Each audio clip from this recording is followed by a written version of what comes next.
Well, two more lives lost in the city of Buffalo last night after two separate shootings, one near Plater and Kent Street around 2:40 this morning, the other on North Ogden in Lovejoy, in which police say a 27-year-old was targeted.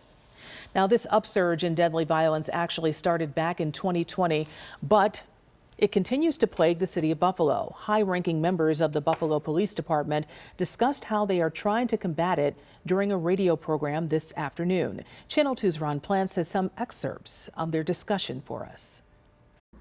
During his weekly program on WUFO radio, Mayor Byron Brown said the COVID pandemic interrupted numerous outreach and crime prevention efforts of the Buffalo Police Department.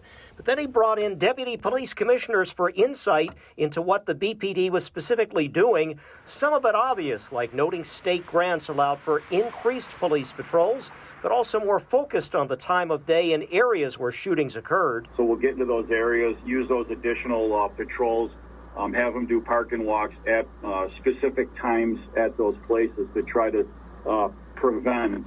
Preventative maintenance is the best way to get ahead of these things. In addition, the police net or neighborhood engagement team is back out in the neighborhoods and on the streets now that COVID numbers dropped off.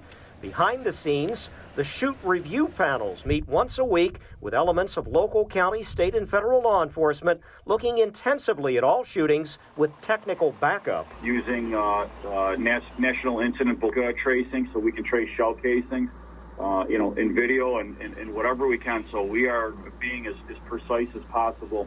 And they're always in touch with civilian partners like the Peacemakers, Stop the Violence Coalition, SNUG, and other anti-violence community groups to share information. The commissioner meets with them on a monthly basis. Okay. But every time that there's a shooting, they get information on each shooting.